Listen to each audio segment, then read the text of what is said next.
just witnessed the birth of a star. Now, you are putting your foot in the door here, winning a major as a nominated person for Rookie of the Year. Hopefully, I'll get that too. It'll be great. Armory disc golfers, welcome back to another video. For more than a decade, the sport of disc golf has been largely dominated by two of the greatest players to ever throw a disc. Since bursting onto the scene in the late 2000s, Paul McBeth and Ricky Wysocki have headlined just about every major event in disc golf, and have walked away as winners in a staggering number of them. But we're now approaching the twilight of what is perhaps the greatest era of disc golf to date, and the dawn of another. Let's get into it.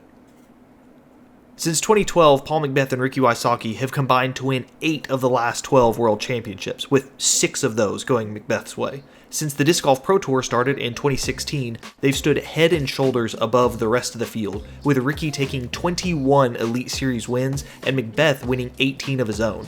And to put that in perspective, the next highest number of wins is split by 3 of the best players of the past decade, Calvin Heimberg, Simon Lizotte, and Eagle McMahon, who each have 7 wins. McBeth and Wysocki have been at the absolute top of the sport for over a decade. These DGPT wins don't even take into account things like Paul's 2015 season, which might be the greatest season in disc golf history, or his 4-peat World Championship run. It also doesn't take into account Ricky's 2 majors and 7 more National Tour wins before the inception of the DGPT. These two have absolutely dominated the disc golf landscape for years and years. But that time is coming to an end. I'm not just a disc golf fan. I've been involved in and enjoy following several other major sports, including basketball. And I can't help but think that the stage that we're in now is similar to the NBA circa 2010. Kobe Bryant and Tim Duncan, 2 of the greatest players of all time, were still around and competing for championships, but it was very evident that LeBron James's time was at hand, and a young guy named Steph Curry had just entered the league. It wasn't an overnight transition, as Kobe won his 5th ring in 2010 and Duncan won his 5th in 2014, but the tide was definitely turning, and from around that era until just a couple of years ago, the NBA has been dominated by LeBron and Steph, who have combined for 8 championships and 15 finals appearances since that time. Similarly, I still expect to see Paul and Ricky winning events. I mean, let's not exaggerate this, they're not dead. I even predicted before the season that Ricky would be this year's Player of the Year, and he's coming off back-to-back DGPT championship wins. However, it seems clear that a passing of the torch is going on, and we're entering the next era of disc golf, an era that I expect to see dominated by Gannon Buhr and Anthony Barela. These 2 young guns have been on tour for years now, and with AB seemingly getting over the hump of closing out events by winning 2 of the first 4 Elite Series stops of the year, Gannon taking another, and neither one of them finishing below 4th in any of them, it looks like we're going to be able to pencil in their names for podium finishes and wins for years to come. I do expect this next era of disc golf to be different than the last. Namely, I don't expect the next 10 years or so to be as utterly dominated by 2 players as the last 10 years were. There's obviously more great players on tour than just these 2. Eagle, Calvin, the Robinson brothers, Antela, Klein, I could go on and on. Again, I expect this next era of disc golf to be more similar to the current trend that we see in the NBA. Rather than 2 mega stars, I think there's going to be about 5 guys that compete for titles and awards year in and year out.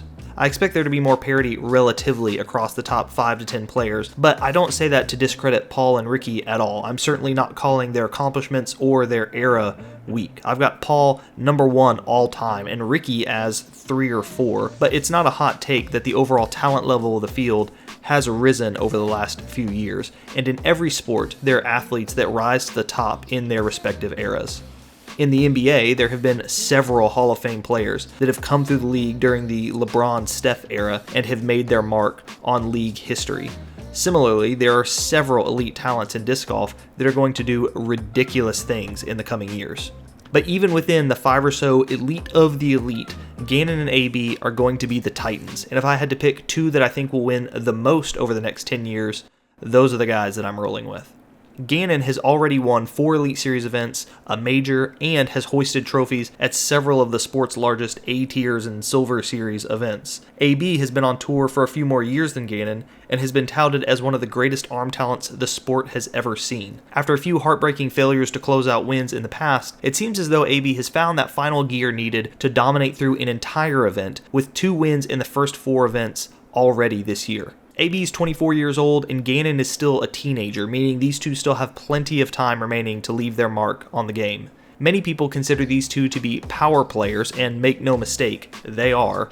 But it's important to note that Gannon has recently won at Waco and Idlewild, and AB's first win of the year came at Olympus, all courses that require a lot of technical finesse. They aren't just one-way players, and they'll be competing for wins at the whole variety of courses that the DGPT has to offer. However, as the DGPT continues to feature more and more long courses where smashing a disc 550 plus feet nets you a considerable advantage, there will be plenty of opportunities for these two to showcase what they do best, which is things like this. And going with the hyzer stand-up, Look look at how that. long this is turning to the right. Just incredible. He's crested the hill. That's got to be 650. Paul and Ricky are still great players, but Father Time is undefeated, and their time at the top is coming to a close. They've both been dealing with various injuries and ailments, increasingly so over the last few years, and they're both aware that they're not going to last in the sport forever. Paul is a father now, they've both got their respective foundations that they're investing time into, and they also both have other business ventures that they're engaged in. This isn't a problem at all. I think it's a very wise move, and I'm happy that they're setting themselves up for success for the years when they aren't competing for wins every weekend. That time hasn't quite come yet. I'd be much more surprised if they don't pick up a few more wins over the next few years to come, but it's definitely closer now than ever before. And as the mantle is passed, it's being passed into very good hands. What do you think? Will Gannon and AB go down as this era's Macbeth Wysocki, or is there another that will assert their historical dominance in the years to come? Hop in the comments below and let's chat about it. As always, thanks so much for watching, and I'll see you in the next one.